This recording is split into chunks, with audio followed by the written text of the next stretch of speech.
Greetings, I'm Pillar Nexus Ancient Gladiator. Today with a whole new series that I call Fake It Until They Remake It. Regarding board games that are currently out of print but can be replicated. However, I have two very specific rules to doing any kind of replication for any kind of game. Rule number one, this game is for me only, for my personal study for games. Two, this replication is not for sale. Do not ask. I will tear the game apart, return everything back to my game design vault before that ever happens. So this is my interpretation of Tigris and Euphrates. The map and the rules are from info I got from BoardGameGeek. The original game is by Reiner Knizia. Classic game. We are waiting until 2024 for a reprint, apparently. It was last reprinted by Fantasy Flight Games. That shit was expensive. I can't believe they made the game that costly. Here's hoping that the reprint is cheaper.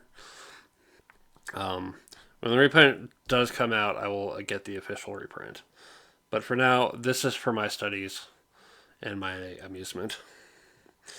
If you've never played Tigris and Euphrates, you'll have the board with the rivers, temples, with treasures. Each player will have their dynasty: lion, bull, urn, archer. You'll have your leaders. So if I put my leader out, the dynasty color is on the bottom, the type is on top. So that is the red leader.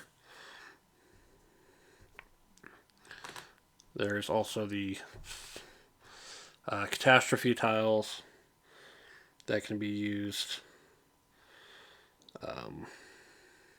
to just ruin space, or ruin a tile that doesn't have a treasure or it's part of a monument. No one can place there anymore. You can potentially destroy ruin a temple and screw over a leader that's there, but you only get 2 of these per game, so use them wisely. There's also a thing called unification tiles, but I'm being kind of lazy about not having that. If needed, if something would cause a conflict, we just turn it by 45 degrees. And then the other compromise I had to do was points. Normally, points are represented by cubes. I don't have that luxury to have the extra cubes, so I have the points track. So now I know, where everyone's points are.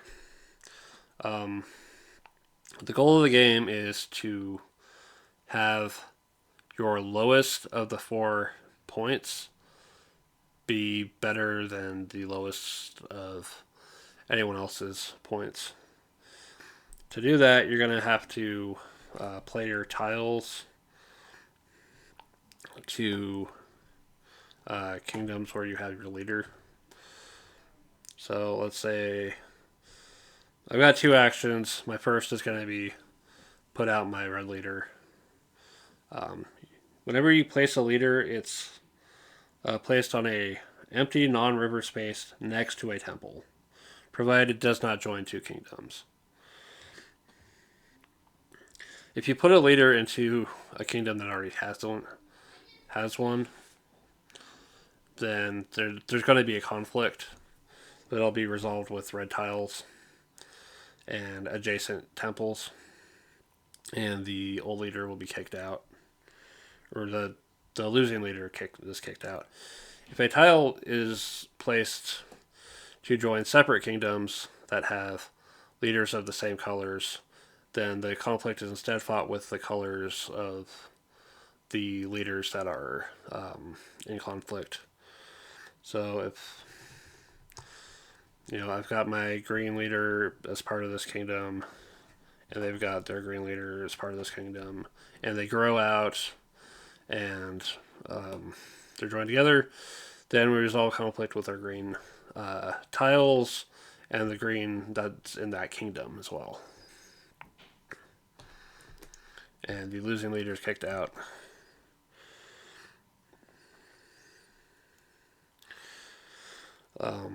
Defeating leaders gets you points. Internal gets a red. External gets the leader's color. But anyway, so you'll have your leader, and then if you place a tile in a kingdom and you have a leader of the matching color, you get 1 point in that color. If you let's see here. If the tile or if the kingdom doesn't have the leader of the matching color, but does have a king, then which is the black leader, then they'll claim it. Otherwise, there's no victory point. Other stuff that can happen in the game are with traders. You see these little treasures. These are wild. They can be used to make up for wherever you're short on points. Whenever a trader is part of a kingdom that has 2 treasures, they can claim one of them. Or all but one of them. If you manage to get multiple treasures in one. You have to pull from the corners first. Other things that can happen. Oh yeah, the tiles themselves. Let's see. Black is for settlements. Green is for markets. Red is for temples, and blue is for farms. Farms are the only ones that can go on the river, and they can only go on the river. Nothing else can go there. Yeah. And finally, monuments. If you can get 4 of the same color into a square, let's just set that aside for a minute. You get to build a monument that includes that color that is available. So the red blue or the red green or the red black. So let's say we build the red black monument in that kingdom now. If that treasure hasn't been claimed, it's still there to be picked up. But let's see here. Turns. After the actions, if you have the leader in that kingdom matching the monument, you'll get a point. Kings do not collect for the absent. So if you go to collect red and you don't have the red leader, then you're not going to get it. And then at the end of your turn, if you have fewer than 6 tiles, you'll draw until you'll have 6. Something else you can do on your turn is discard a number of tiles from behind your screen and refresh that many from the bag. The game will continue until there's only 2 or less treasures on the board, or you'd go to draw a tile and there's nothing there. And then you look at points. Whoever's worst category is their final score. And then who's ever got the highest of that out of that wins. Let's see. Is there a tiebreaker for points? I don't see it. But I'm sure it might be in the official rules. This is a condensed version off of BGG from Eric Postspecial. Yeah. Thank you for having that. But yeah, why do I like this game? Why do I regret selling the copy that I had before? Just the whole idea of it,